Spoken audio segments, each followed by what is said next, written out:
பசுபதி தன்னுடைய தங்கச்சியை பார்க்கறதுக்காக நிவின் வீட்டுக்கு வராங்க. நிவினும் யமுனாவும் வீட்டில் இருக்கிறத பார்த்து பசுபதிக்கு ரொம்ப கொண்டாட்டமாயிடுது. ஏன்னா யமுனாவை பழி வாங்கணும், யமுனாவை திட்டணும் அப்படின்றத அவங்களுடைய நோக்கமே.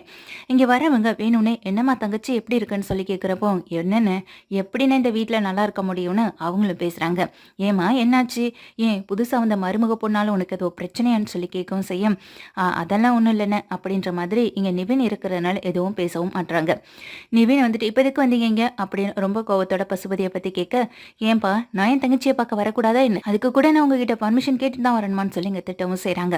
உடனே இதுக்கு நிவினும் சரி நான் கிளம்புறேம்மா எனக்கு வேலை இருக்குன்னு சொல்லும்போது, நிவின் நிவின் ஒரு நிமிஷம் நானும் உங்க கூட வரேன், எனக்கு முக்கியமான ஒரு எக்ஸாம் இருக்குல்ல அதை பத்தி நான் தெரிஞ்சுக்கணும், அதனால தான் நான் வரப்போறேன் அப்படின்னு சொல்லவும் செய்றாங்க. ஏய் நீ எங்கடி வெளியில போற, நிவின் அவன் தனியா போகட்டும், உனக்கு ஏதாவது முக்கியமான வேலைனா நீ தனியா போ அப்படின்னு சொல்றப்போ, நீங்க இப்படிதான் மாமா கூட போகாம வேற யார் கூடயும் தனியா போவீங்களான்னு டக்குன்னு கேட்டதுமே இங்க பசுபதிக்கு கோவம் வந்துருது. என்ன பேச்சு பேசுற, என் தங்கச்சியை பார்த்தேன்னு சொல்லி ரொம்ப கோவத்தோட பேச, இது என் வீடு, என் வீட்டுல வந்து நின்று சத்தம் போடுற வேலையெல்லாம் வச்சுக்காதீங்க அப்படின்னு யமுனா பசுபதியை பார்த்து தேடிட்டு, உங்ககிட்ட பேசுறதுக்கெல்லாம் எனக்கு நேரமெல்லாம் இல்லை, எனக்கு முக்கியமான வேலை இருக்கு, நான் நிவின் கூட தான் கிளம்புவேன், நிவின் என்னுடைய புருஷன், அதுக்கு நான் அவர் கூட போறதுக்கு உங்ககிட்ட பர்மிஷன் வாங்கிட்டு போகணுன்ற எந்த அவசியமும் எனக்கு கிடையாதுன்னு சொல்லி யமுனா நிவினும் கூட அங்கேருந்து வெளியில போறாங்க. நிவினும் தலையெழுத்து அப்படின்னு சொல்லிட்டு இங்க யமுனாவை கூட்டிட்டு வெளியிலையும் கிளம்புறாங்க. பாத்தீங்களான்னு உங்க முன்னாடி எப்படியெல்லாம் பேசுறா பாருங்கன்னு அப்படின்னு இங்க யமுனாவை பத்தி அப்பதான் அவங்க தங்கச்சியும் பேச செய்றாங்க. விடுமா, இன்னும் எத்தனை நாளைக்கு இந்த சத்தம் போட்டுட்டு இதே வீட்டுல இங்க ராஜ்யம் பண்ணிட்டு இருக்கலாம்னு நினைக்க போறான்னு தெரியல, மொத்தமா அவங்க அம்மா வீட்டுக்கு அனுப்பி வைக்க போற நாள் வரதானே போகுதுன்னு சொல்லி இங்க பசுபதி திட்டவும் செய்றாரு. சரிண்ணே ராகினி எப்படி இருக்கான்னு சொல்லி கேக்குறாங்க. ராகினி என்னம்மா, அவ இந்த வீட்டுல அதுவும் காவேரியால தினமும் பிரச்சனை தான், இப்பதான் காவேரிக்கு பெரிய ஆப்பா எடுத்து வச்சுட்டோம்லன்னு சொல்லும்போது, என்னென்ன சொல்றீங்கன்னு விஷயத்தை கேட்க, அட ஆமாமான்னு சொல்லி பசுபதி எல்லா விஷயத்தையும் சொல்றாங்க. அவ நல்லாவே இருக்கக்கூடாதுன்னு, அவ வாழ்க்கையில அவ சந்தோஷத்தை பார்க்கவே கூடாது அப்படின்னு சொல்லும்போது, அதுக்காக தானே நாங்கள் இப்படியெல்லாம் செஞ்சிட்டு இருக்கோம், நீங்க நிவின் மாப்பிள்ள வாழ்க்கையும் கெட்டு போச்சு அவளால, ராகினி வாழ்க்கையும் கெட்டு போச்சு அவளால, ஆனா அவ மட்டும் விஜய் கூட சந்தோஷமா இருக்கன்னு நினைக்கலாமா, அதனால தான் வெண்ணிலாவை கூட்டிட்டு வந்து அவளுக்கு நேரம் நிறுத்தவும் செஞ்சோம் அப்படின்னு சொல்லவும் செய்றாங்க. கொஞ்ச நேரத்துல பசுபதியும் என் தங்கச்சி கிட்ட பேசிட்டு அங்கேருந்து கிளம்பி போனதுக்கு பிறகு நிவின் வீட்டுக்கு வராங்க. நிவின் கிட்ட கேட்குறாங்க, எங்கடா அந்த யமுனான்னு சொல்லும்போது, யமுனாவுக்கு முக்கியமான எக்ஸாம் விஷயமா பேச போயிருக்காமா அப்படின்னு சொல்லிட்டு இருக்காங்க. அவளுக்கு மரியாதைனா என்னன்னு தெரியாதா, வீட்டுக்கு வந்தவங்க கிட்ட எப்படி மரியாதையாக நடந்துக்கணும்னு கூட அந்த வீட்டில் அவங்க அம்மா உங்களுக்கு சொல்லிக் கொடுக்கலன்னு சொல்லி பேசவும் செய்ய, இப்போ எதுக்கு நீ அவங்க ஃபேமிலியை பற்றி இழக்கிற, யமுனா தப்பு பண்ணா யமுனாவை மட்டும் பேசு, அதை விட்டுட்டு அவங்க ஃபேமிலியை வச்சு பேசுறதுக்கு எதுவும் இல்லைன்னு சொல்லும்போது, ஓ இப்பயே பொண்டாட்டி குடும்பத்து மேலே கரிசனமோ அப்படின்னு சொல்கிறாங்க. இப்போன்னு இல்லை, இதுக்கு முன்னாடியிலேருந்தே அவங்க குடும்பம்னா எனக்கு பிடிக்கதான் செய்யும், காவேரி என்னை விட்டு பிரிஞ்சு போயிருக்கலாம், அதுக்காக அவங்க குடும்பத்தை வெறுத்து ஒதுக்கணுன்ற எந்த அவசியமும் எனக்கு கிடையாதுல்லன்னு சொல்லி இங்கே நிவினும் பேசிட்டு உள்ள போயிடுறாங்க. உள்ள போன நிவின் கொஞ்சம் அவசரமா இங்கேருந்து கிளம்பி போக, என்னாச்சுப்பா எதுக்கு இவ்வளவு அவசரமா கிளம்புறேன்னு சொல்லும்போது, இல்லை எனக்கு முக்கியமான வேலை இருக்குது நான் வெளியில் போயிட்டு வரேன்னு சொல்லி கிளம்புறாங்க.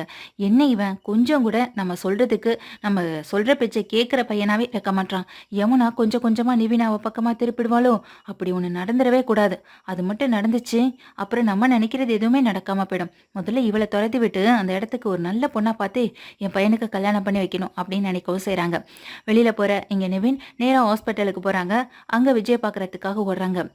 நிவின் வரதை பார்த்ததும், என்ன இப்போ வரார் நிவின் சொல்லி விஜய் ஆச்சரியத்தோட பார்க்கவும் செய்றாங்க. குமரனும் அங்கே தான் இருக்காங்க. என்ன நிவின் என்னாச்சு அப்படின்னு சொல்லும்போது, உங்ககிட்ட ஒரு முக்கியமான விஷயத்தை பற்றி பேசணும் அப்படின்னு சொல்லவும் செய்றாங்க.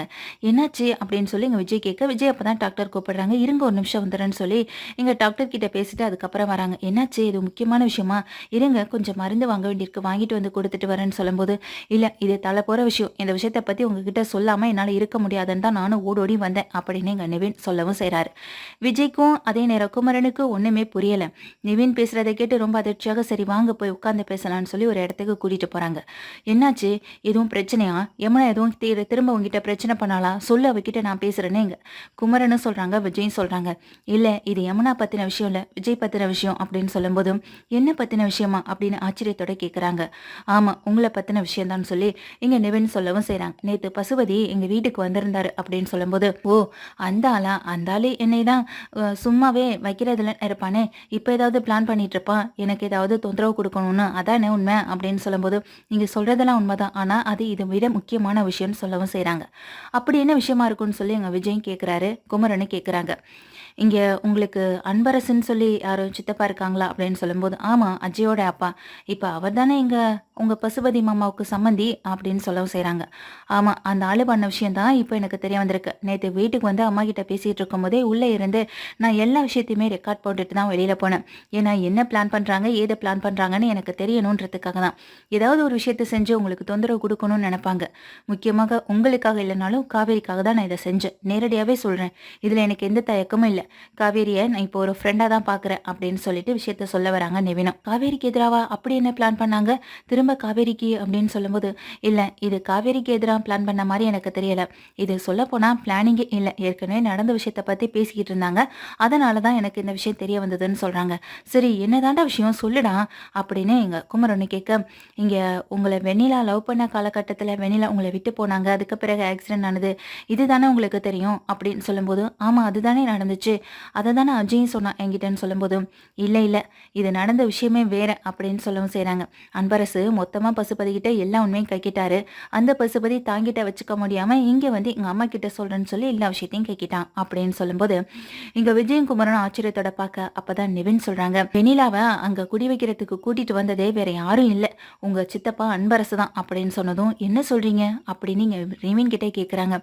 ஆமா, அந்த அன்பரசு தான் வெண்ணிலாவுக்கு பணம் கொடுத்து வெண்ணிலா குடும்பத்துக்கும் பணம் கொடுத்து நடிக்கிறதுக்காக ஊருக்கு கூட்டிட்டு வந்திருக்காங்க.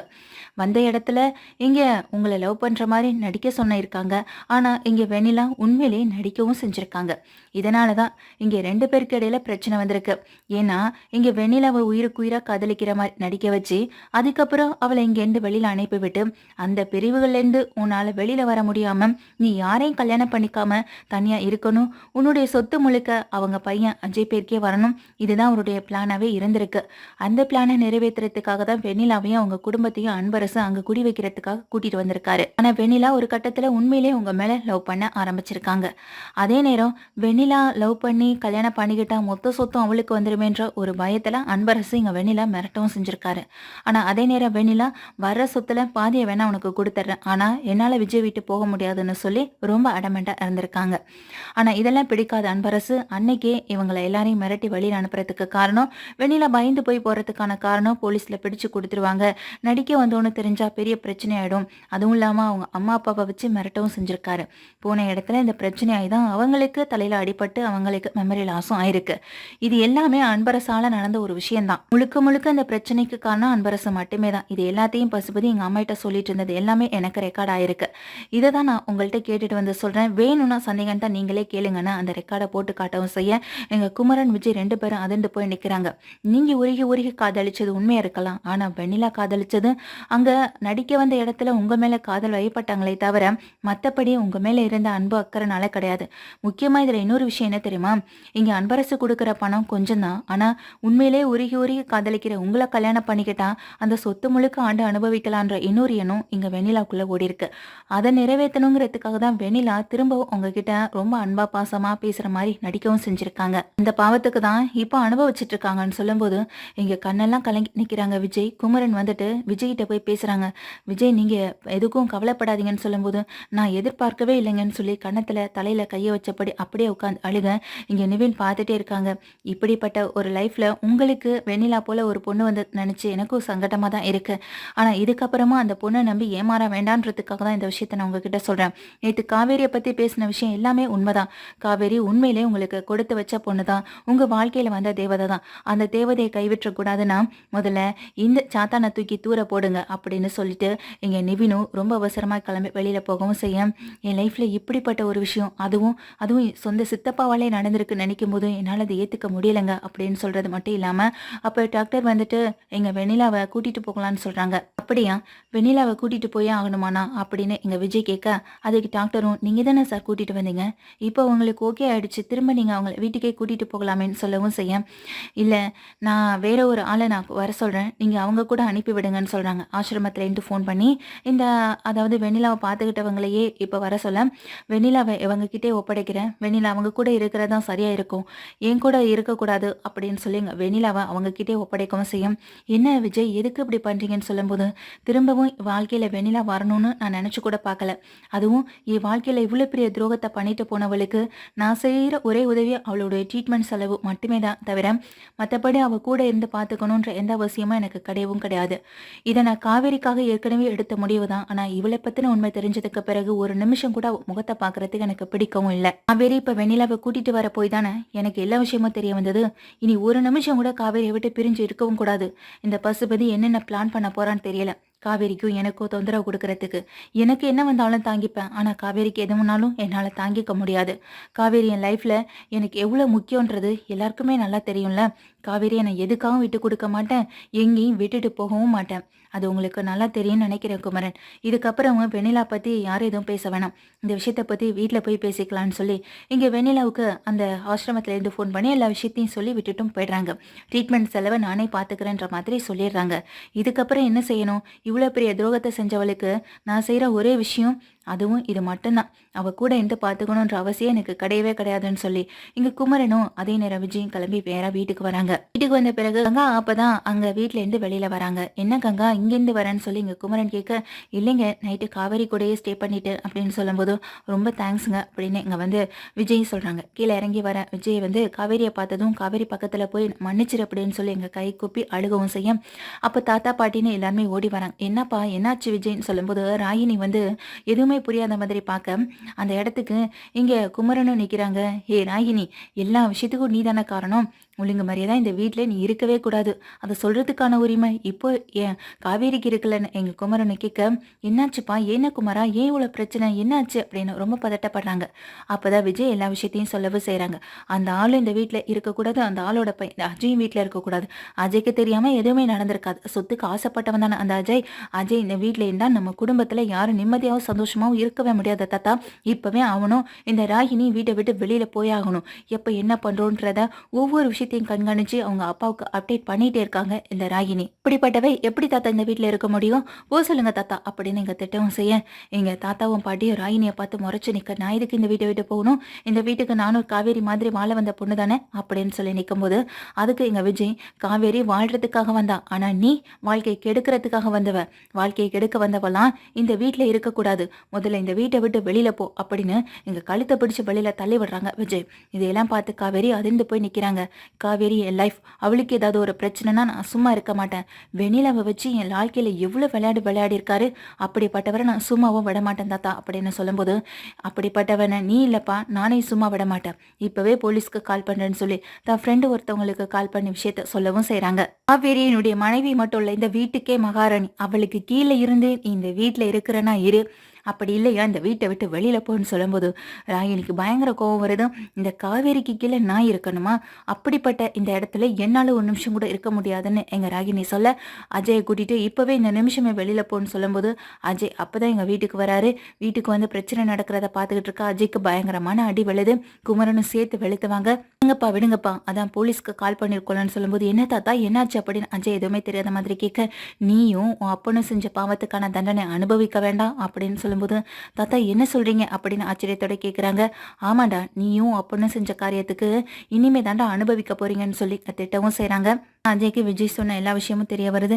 அது இல்லைன்னு அப்படின்னு சொல்லும்போது, உனக்கு சொத்து முக்கியம்னா அதை நீ நேரடியாக என்கிட்ட கேட்டிருக்கலாம். அதை விட்டுட்டு இப்படி என் வாழ்க்கையில் விளையாடணுன்ற எந்த அவசியமும் உனக்கு இல்லையே. அப்போது மொத்த சொத்தையும் நீயே எடுத்துக்கணும். இது தானடா உன்னோட எண்ணம்.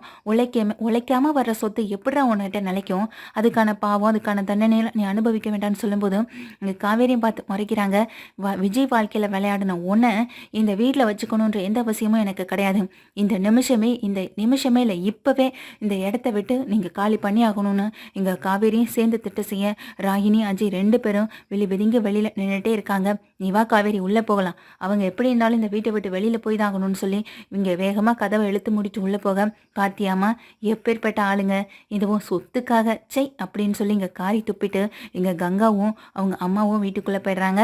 அஜயும் கண்ணை கசிக்கப்படி நிற்க, ராகினிக்கு பயங்கரமான ஒரு கோவம் வருது எங்கள் அஜய் மேலே. அஜயும் அவங்க அப்பாவும் சேர்த்து செஞ்ச தப்புக்கு இப்போ நம்மளை அசிங்கப்படுத்திட்டு போகிறான் அந்த விஜய்ன்னு சொல்லி ரொம்ப கோவத்தோட அங்கேருந்து கிளம்பி வேகமாக நடக்கவும் ஆரம்பிக்க, பின்னாடியே அஜய் கெஞ்சிக்கிட்டே போகவும் செய்கிறார் ராகினி பின்னாடியே.